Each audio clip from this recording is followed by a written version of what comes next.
Agora sim, muito boa noite para todo mundo que está aí assistindo, o pessoal da Federação de Mocidade, a edição João de Meriti, mas sei aí que também tem mais gente acompanhando a gente aqui nessa live.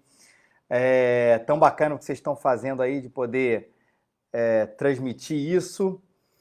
E eu acho que eu não sei se eu fiquei ao vivo há 6 segundos só, enfim, quem não escutou o que eu falei, que eu não tenho muita certeza aqui. Mas enfim, agora acho que estamos ao vivo sim. Boa noite, então vou dar tudo de novo. Volta para quem assistiu, volta a fita. Para quem começou agora ou se começou agora, boa noite para todo mundo. Deus abençoe cada um que está aqui acompanhando aqui essa live para a gente falar de um assunto tão importante nesses tempos aí de pandemia, que é poder falar um pouquinho sobre ansiedade, né? Eu acho talvez seja um assunto que mais pipocou nessa época. Vou falar aqui um pouquinho do outro lado, enquanto o pessoal está chegando aqui, né? Dos assuntos que mais pipocou, porque de verdade, gente, muitos de nós tiveram essa sensação que percorreu todo, ou que está percorrendo durante todo esse tempo de pandemia. Um pouco daquele coração palpitando e às vezes sem a nítida sensação do porquê que as coisas estão acontecendo. Já teve uma sensação como essa? Às vezes é um pouco isso, né? Caramba, o que está rolando? O que está acontecendo? Por que meu coração tá assim? Por que eu estou suando diferente? Por que eu estou experimentando algumas coisas, um pouco daquele senso meio claustrofóbico, estou preso em casa? Gente, é um pouco, infelizmente, é normal que essas coisas aconteçam durante esse tempo, né?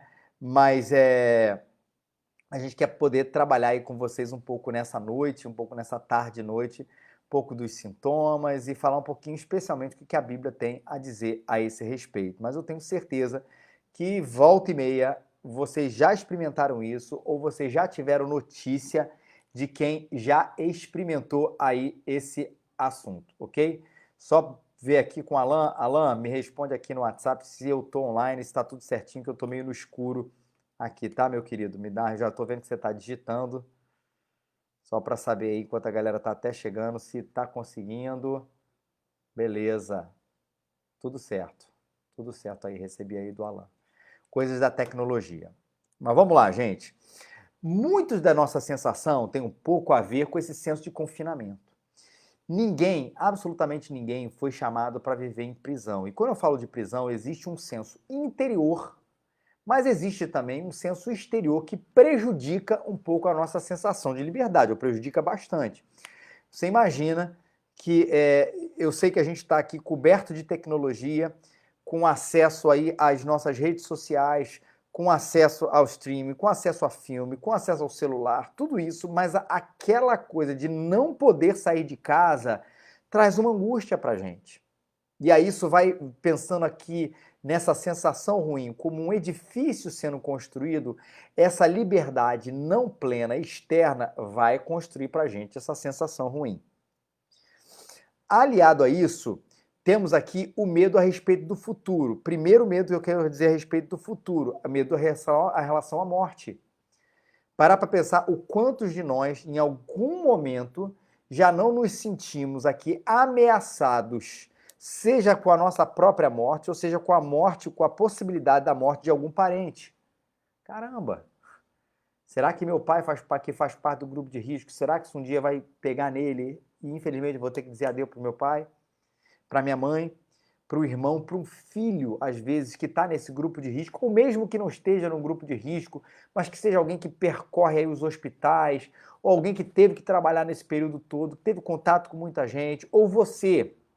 Parar para pensar, esse risco de morte pessoal, esse risco de morte da sua família, ou esse risco de morte do seu amigo, tudo isso vai colocar mais um tijolo nesse edifício da inquietação e da ansiedade nesse momento. Além da morte, falamos aqui do confinamento, vamos falar da morte e vamos falar da inquietação a respeito do nosso próprio emprego e do nosso próprio sustento.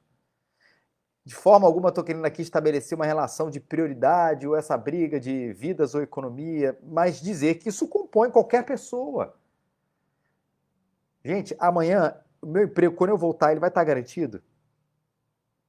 se você é dono do negócio, quando eu voltar, né, quando isso tudo voltar, ou já está fazendo as contas, eu vou conseguir me sustentar depois de tudo isso?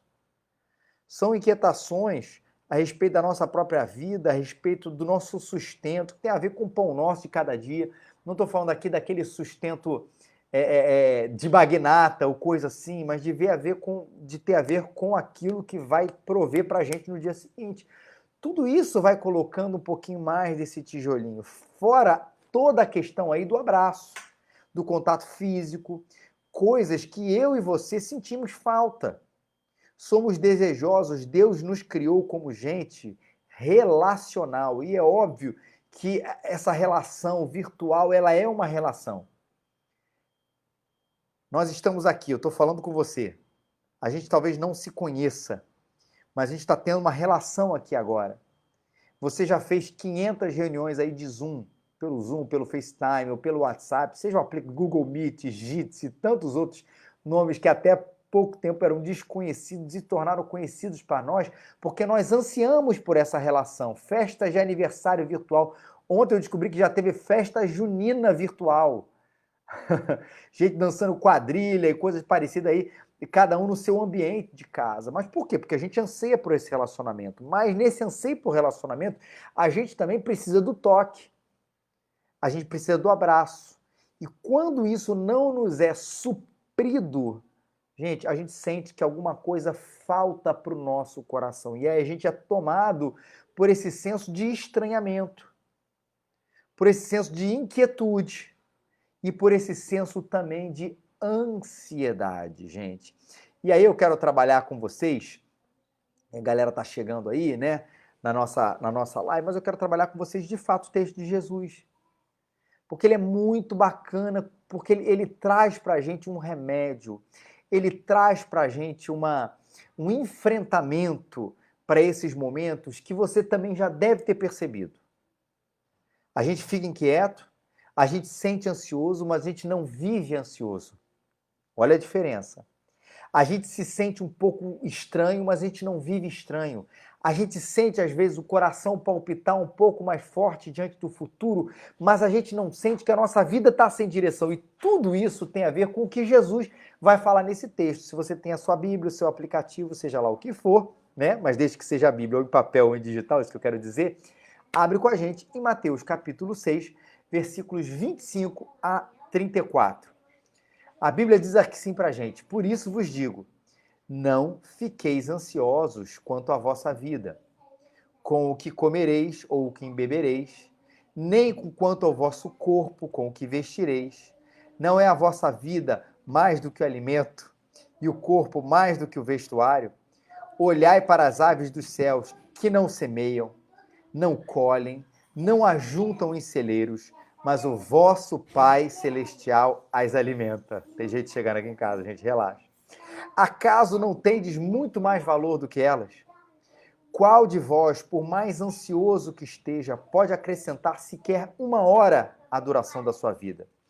E por que andais ansiosos quanto ao que vestir? Olhai como os lírios do campo crescem, eles não trabalham nem tecem. Mas eu vos digo que nem Salomão, em toda a sua glória, se vestiu como um deles. Se Deus veste assim a planta do campo, que hoje existe e amanhã é jogada no forno, quanto mais a vós, homens de pequena fé. Portanto, não vos inquieteis dizendo: que comeremos, que beberemos, com que nos vestiremos? Pois os gentios é que procuram todas essas coisas. E de fato, vosso Pai Celestial sabe que precisais de tudo isso. Olha que interessante, ele sabe que você precisa de tudo isso. Mas buscai primeiro o seu reino e a sua justiça, e todas essas coisas vos serão acrescentadas. E não vos inquieteis, pois, pelo dia de amanhã, porque o dia de amanhã trará suas próprias preocupações. Basta a cada dia o seu problema. O que eu acho mais interessante desse texto é que ele nos dá uma ordem. Jesus nos dá uma ordem maravilhosa. Quando a gente está acostumado a ouvir a ordem de Jesus, comumente o que a gente estabelece como ordem são as questões reforçadas por Jesus, até no próprio Sermão do Monte: não matarás, não adulterarás, e de pregar o evangelho a toda criatura, orai sem cessar, ordens maravilhosas e que na nossa cabeça, em algum momento, nós já internalizamos, ainda que não as cumpramos, nós a internalizamos como necessárias. Nós não discutimos se a gente deve matar ou não deve matar. A gente não discute se a gente deve orar ou se não deve orar. Isso é um ponto pacífico na nossa compreensão de toda a fala de Jesus para a gente. Mas a gente discute um pouco essa ordem de Jesus. Não fiquem ansiosos quanto à vossa vida. Uma ordem maravilhosa e uma ordem revolucionária de Jesus. Pense por um segundo, por um minuto, como é que seria a sua vida se você faz o que você faz todos os dias, seja em período de quarentena ou seja em não período de quarentena, se você faz o que você faz todos os dias sem a carga e sem a preocupação que a ansiedade ela traz para a gente. Lembrando uma distinção muito importante, nós não estamos falando daquela ansiedade que nos prepara para os momentos cruciais da vida. Hoje em dia, gente, eu estou um pouco mais tranquilo com esse negócio de live, mas no início eu olhava, a live foi 6 horas, começou às 6 horas, eu olhava 5h55, 5h56, 5h57, 5h58, coração palpitava, ficava suando um pouquinho mais. Quando começou toda essa história de transmissão de culto, de live, aquela ansiedade tomava conta. Aí fala assim, poxa, Felipe, mas você acabou de dizer, não fique ansioso de coisa alguma. Não, existe a ansiedade que nos prepara para um momento importante, que nos dá foco. Você vai apresentar o seu TCC na faculdade, no mestrado, um doutorado. Gente, é óbvio que naqueles momentos que antecedem, na noite anterior, nos momentos finais, o coração ali vai palpitar porque você sabe que está diante de alguma coisa importante na sua vida, numa entrevista de emprego. Essa boa ansiedade, mais uma vez, ela nos torna alerta, nos prepara para um evento importante. Eu não estou falando dessa ansiedade. A gente está falando da ansiedade como estilo de vida. Gente que está excessivamente preocupado a respeito do curso da sua própria história, da sua vida. E aí sim, essa ordem de Jesus, ela se torna revolucionária e maravilhosa, porque no final das contas, é óbvio que o objetivo aqui é a glória de Deus, mas cá entre nós a gente vai ganhar muito. A gente vai ganhar muito se a nossa vida tiver mais paz. A gente vai ganhar muito se a gente aceitar essa proposta, esse convite, esse mandamento de Jesus. Só que uma coisa a gente vai ter que admitir, isso se torna às vezes tão difícil para a gente admitir que a gente precisa não andar tão ansioso. Nós teremos que sair do controle da nossa vida. E isso parece, gente, absolutamente simples, mas não é. Nós queremos estar no controle da nossa vida, mas o texto vai falar que não somos apenas nós que queremos que esteja no controle da nossa vida. Sabe quem a gente gosta que esteja no controle da nossa vida, gente? Por incrível que pareça, é o outro Senhor que Jesus apresenta no texto anterior a que a gente acabou de ler, né? Jesus está, inclusive, falando para os seus discípulos aqui a respeito de ninguém pode servir a dois senhores. E logo depois ele vai falar no texto clássico que nós lemos aqui a respeito da ansiedade. E veja, quando Jesus chama os discípulos a viverem a vida centrada no Evangelho, centrada em Jesus, focada nele, certamente trouxe ali para o coração dos discípulos a pergunta, mas quem é que vai prover? Como será meu futuro? Como será o dia de amanhã?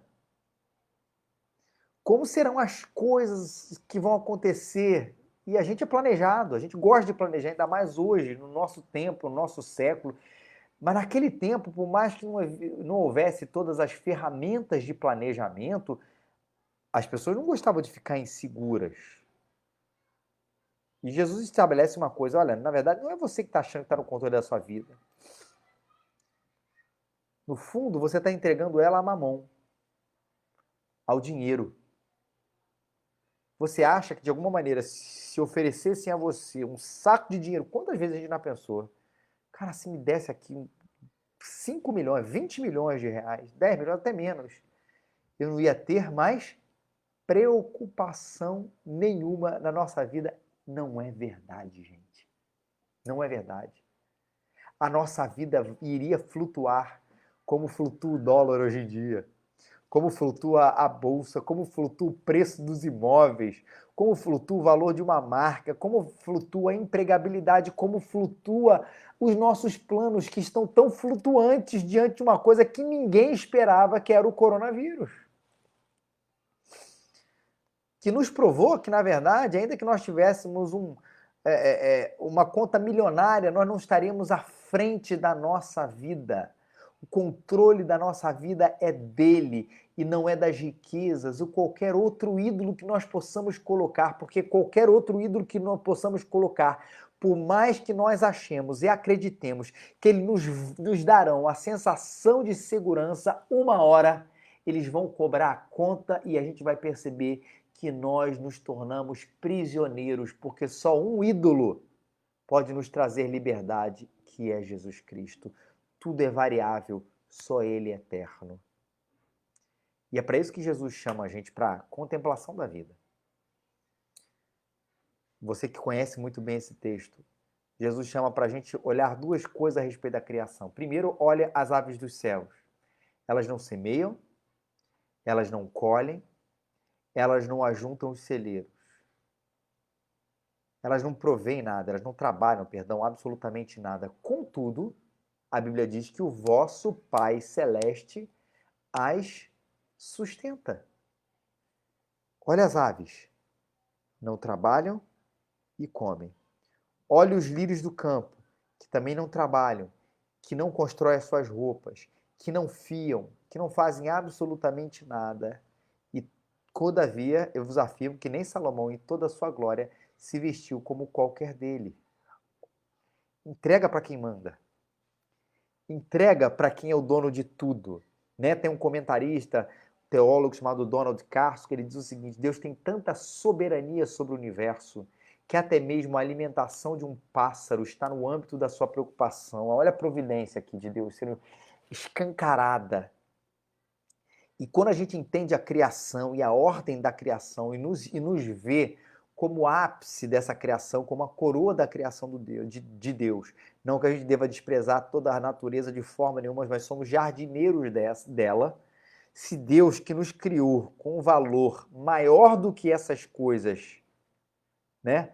Se ele provê para as coisas que têm menor valor, quanto mais para aquilo que tem o maior valor, que somos nós mesmos. E por isso que a gente é chamado para essa contemplação da própria declaração de Deus através da natureza. Se ele toma conta do mínimo, ele não tomará conta do máximo. Se ele toma conta da criatura, não tomará conta dos seus próprios filhos. Tanto é que a palavra muito enfatizada por Jesus nesse texto, qual é?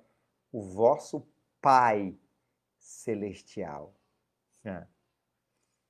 Ele está estabelecendo aqui uma relação, mais uma vez, uma das grandes ênfases de Jesus nesse texto, de que a gente está conversando, quem está provendo para a gente, quem está tomando conta do nosso futuro, quem está tomando conta do nosso presente, quem está tomando conta da sua situação e agora, não é um sócio, não é uma figura que pode requerer alguma coisa de você em troca, mas é um Deus cheio de graça, que ama nos presentear e que nos é chamado nesse texto, em toda a Escritura, de nosso Pai. Não é um amigão.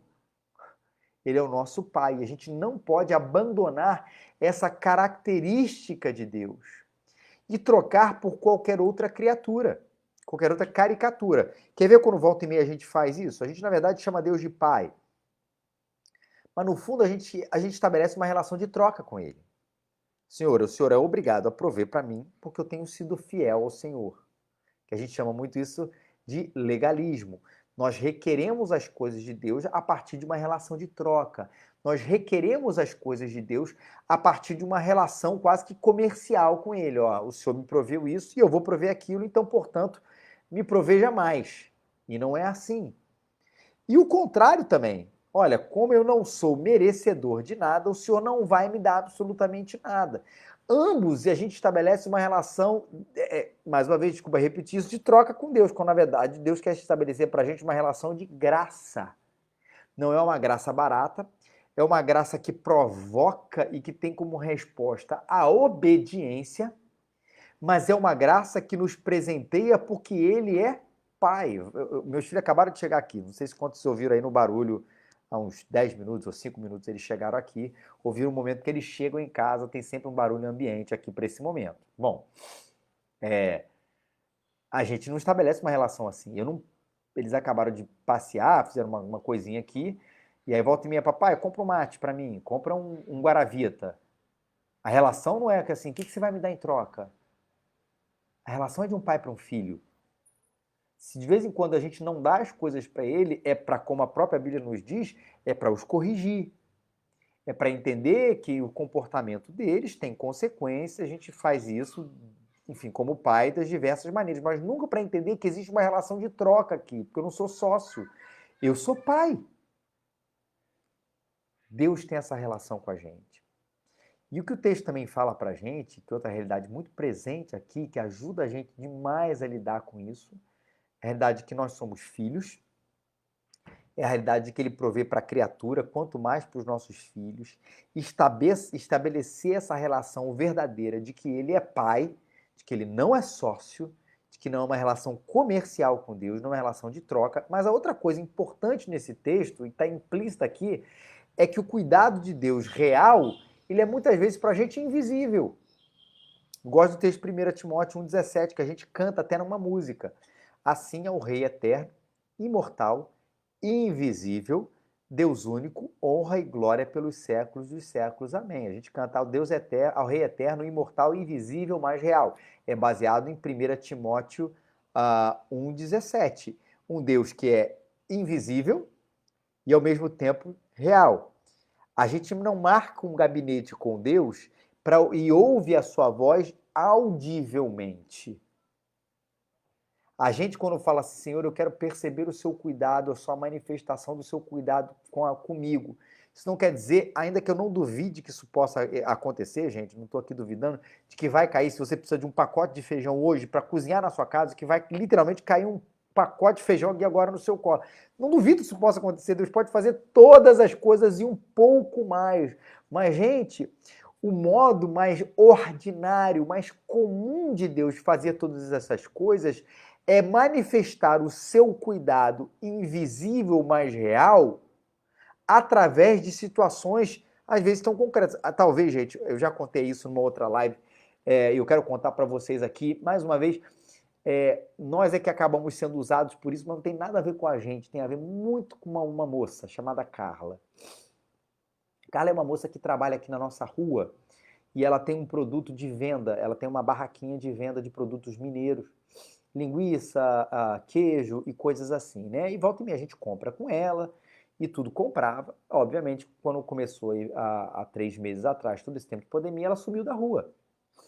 E a gente se fala toda vez que eu caminho para lá, para cá, aqui na rua, a gente se fala, a gente conversa, ela sabe meu nome, eu sei o nome dela, sabe que eu sou pastor, ela é cristã também e tudo. E aí eu estava conversando aqui com a minha esposa, assim, poxa, né, a Carla não está mais aí com a gente, tudo na rua, e a gente ficou preocupado, né, como é que ela está vendendo e tudo isso. Poxa, num dia que a gente se encontrasse com ela, a gente até gosta muito dos produtos, vamos fazer uma compra bacana para ajudar e também porque a gente gosta, enfim, uma boa relação de troca nessa história toda. Beleza, mas passou o tempo todo, eu não tinha o telefone dela, enfim, Carla sumiu. Aí num dia, numa quinta-feira, que eu precisei sair de carro, lembrando isso, precisei sair de carro, para passar na casa de uma pessoa, pegar um negócio, enfim, que é um dia que eu nunca saio de carro, às vezes eu tenho que sair de carro outros dias da semana, mas nesse dia, na quinta-feira, eu nunca preciso sair de carro. A gente precisou passar num lugar, depois precisou passar num outro lugar, e esse outro lugar demorou. E o fato é, contando a história, encurtando ela, mas é uma história muito bacana, quando a gente chegou aqui na porta de casa, quem é que estava ali do outro lado da rua? Carla. Carla, a gente sempre pensa em você e tudo. Poxa, como é que estão as coisas e tudo, você está vendendo, eu estou vendendo só para o cliente que me pede por WhatsApp, eu venho aqui, entrego, aquela coisa toda.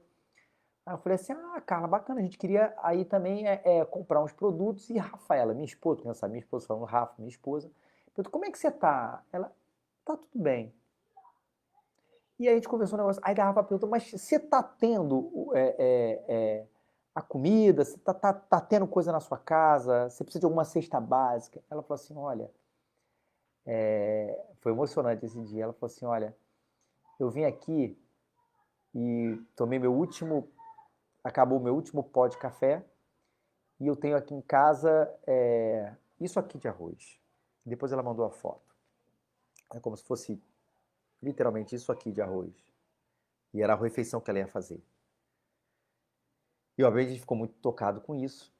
E aqui em casa eu tenho, pela igreja, algumas cestas básicas. Justamente porque às vezes tem esse tipo de emergência. E como a igreja está fechada aqui, na verdade, nossa igreja se reúne numa escola e tudo, não dá para ficar indo e vindo, nem se pudesse, seria mais perigoso. Eu tenho algumas aqui justamente para essas emergências. E aí eu falei assim, Carla, a gente tem aqui uma cesta básica que a gente quer doar para você. Liguei imediatamente, fiz contato com a junta, a galera disse, gente, por favor, libere isso aí mesmo, enfim, tranquilo. E foi lá. E aí ela mandou depois a foto, foi isso que foi emocionante. Ela falou assim, olha gente, era isso aqui que eu tinha de arroz. Se a gente não tivesse chegado naquele momento, que a gente não costuma sair, se minha esposa não tivesse insistido em fazer a pergunta 2 vezes com ela e ser mais, inclusive, incisiva na segunda pergunta, a gente não ia saber da real condição. Pouco tempo depois, e a gente fez aquela doação, fizemos as compras que a gente já queria fazer. Tempo depois, uma pessoa amiga que mora nos Estados Unidos falou assim, olha, Felipe, nem compensa às vezes trazer o dinheiro para cá, porque eu vou pagar de taxa, de câmbio, eu tinha um dinheiro aqui guardado, eu queria fazer uma doação. Você conhece uma pessoa que está necessitada? Aí eu expliquei a história toda da Carla, ela transferiu lá uma parte do dinheiro, enfim. E aí você fala assim, mais uma vez, gente, por favor, a história não é sobre mim. Não tem a ver comigo, com a Rafa, eu não estou querendo me exaltar. Até eu me enxergo como um peão no meio dessa história toda, instrumento. Eu estou querendo ressaltar o cuidado de Deus com a Carla. Botar um nome nessa história. Ele, invisivelmente, ele não falou no meu ouvido. É isso que eu quero dizer. Felipe, vai lá, quinta-feira, sai de carro hoje. Eu sei que você não sai. Ele não disse, espera mais um pouquinho, porque a Carla vai estar naquela hora, naquele lugar, naquele momento ali. Ele não disse, olha para a direita que ela está lá. Ele não disse, repete mais uma vez a pergunta, porque não é ela está escondendo, ela não está querendo dizer, ela está constrangida. Nada disso aconteceu, mesmo sabendo que tudo isso poderia acontecer. Nada disso aconteceu. Mas o Deus invisível, mais real, guiou todas as circunstâncias para que a Carla pudesse ter o pão nosso de cada dia. Não é porque a gente não vê que quem deu o alimento para o pardal, que ele passa fome. A gente não vê quem veste os lírios do campo, mas mesmo que a gente não veja, a gente percebe, a gente sabe que eles estão sendo sustentados para que eles não fiquem nus e não passem fome. Aprendam a ter fé, gente, nesse momento. Ou renove a fé e renove a esperança, a convicção daquele que a gente não vê, mas é real, né? Lembrando, ora, a fé é a certeza das coisas que se esperam, a convicção de fatos que não se veem. Né? Mas é óbvio que o texto está nos dizendo que a gente não precisa se preocupar com todas as coisas. E aqui há um certo minimalismo que Jesus procura para a gente. Jesus não está dizendo que ele vai prover para a gente tudo o que a gente quer. Mas Jesus está dizendo para a gente que ele vai prover tudo aquilo que necessita. Ele fala assim, olha, os gentios, na verdade, é que procuram outras coisas, né? Gentios é que procuram essas outras coisas que vão para além das necessidades, que vão para além, que colocam, na verdade, o centro da sua vida além das coisas que são extremamente ou que são essencialmente necessárias. Não que a gente não possa desejar, eu gosto muito de um texto do Tim Keller que ele fala sobre isso aí, não que a gente não possa desejar, gente, fazer uma viagem, não que a gente não possa desejar ter uma coisa bacana, comer num restaurante legal, não é que a gente não pode desejar, mas que o centro da nossa vida não pode estar nessas coisas. E o perigo dessa divindade chamada Mamon, o perigo do dinheiro se tornar o nosso Deus, é que a gente vai conseguir trocar, infelizmente, a gente vai trocar o que é periférico por aquilo, se tornar aqui é periférico para aquilo que é essencial, transformar o periférico naquilo que é essencial. Por isso que o cristão tem um diferencial nessas coisas. Ele sabe que outras coisas são importantes. Ele sabe que outras coisas têm um lugar, mas elas não podem ocupar o lugar de Deus. John Stott diz: Jesus considerou que todos os seres humanos buscam alguma coisa. Precisamos de alguma coisa pela qual viver, algo que nos dê significado à nossa existência, alguma coisa para buscar, alguma coisa sobre a qual colocar o nosso coração e a nossa mente. E se está nas coisas aquilo, se o significado está na viagem, se o significado está, como eu até preguei domingo passado na nossa igreja, no jovem rico, de ter o que ele tem, de ter a proeminência que ele tem, a fama que ele tem, a gente está buscando as coisas erradas. O que é que vai te realizar? O que é que vai te completar? Busque o reino de Deus e a sua justiça. Lembre-se muito bem disso. Não há aquele que não tenha buscado o reino de Deus e a sua justiça, que não tenha alimentado a sua alma e visto que Deus e a sua justiça são as coisas mais importantes dessa vida. É a única coisa que pode satisfazer o coração inquieto e é a única coisa que nós podemos colocar o nosso coração na maior convicção de que Ele tem cuidado de nós. As riquezas não podem cuidar de nós não podemos chamar ela de pai. A estabilidade do nosso trabalho não pode cuidar de nós. Tudo isso é absolutamente volátil. Só uma coisa pode ser o nosso pai, e essa pessoa é Deus. Aonde você está acumulando seus tesouros? Aonde está o centro da sua vida? Aonde está realmente o motivo de você viver, de acordar, de existir? Se não for o reino de Deus, bem-vindo à insegurança visível. Se for o reino de Deus, bem-vindo à segurança invisível, mas real, e alegria de viver com um propósito. Deus te abençoe, tá? Troque as suas prioridades. Busque o reino de Deus e a sua justiça. Descanse, descanse no Senhor, porque Ele tem cuidado da gente. E deixa o hoje para o hoje. Jesus fala isso para a gente. E o amanhã para o amanhã. E ambos, absolutamente ambos, deixe ambos para Deus. Vamos orar, gente. Que Deus aí possa cuidar demais aí do nosso coração, tá bom? Que Deus possa trazer paz para o coração inquieto em que a gente está vivendo, porque na verdade a nossa confiança não está em absolutamente nada menor do que aquele que criou e que governa todas as coisas. Vamos orar, gente. Senhor, muito obrigado porque a gente pode aqui nessa noite ter essa convicção de que o Senhor tem cuidado da gente, que a gente pode depositar a nossa ansiedade naquele que governa todas as coisas, de que a gente pode, Senhor, confiar, Pai, confiar que como filhos do Senhor e não apenas como criaturas, o Senhor mesmo que de maneira invisível, Senhor, tem estado absolutamente presente. Porque, Senhor, Pai, a Tua promessa para com a gente é que o Senhor não nos deixaria nunca, é que o Senhor estaria conosco todos os dias até a consumação do século. Ó Deus, que essa palavra possa atingir o coração aflito, que essa palavra possa atingir o coração ansioso, Senhor, o coração que agora, Deus, está se preocupado demais, em excesso com o dia de amanhã, está preocupado em excesso, Senhor, com a questão do seu emprego, que eles possam, questão da saúde, que a gente possa, de fato, Senhor, descansar no teu cuidado e na tua soberania sobre as nossas vidas, Senhor, porque há um diferencial na vida do cristão, Pai. Porque nós fomos tomados nessa certeza de que o Senhor é o nosso Salvador, e o nosso Salvador cuida de nós, Senhor.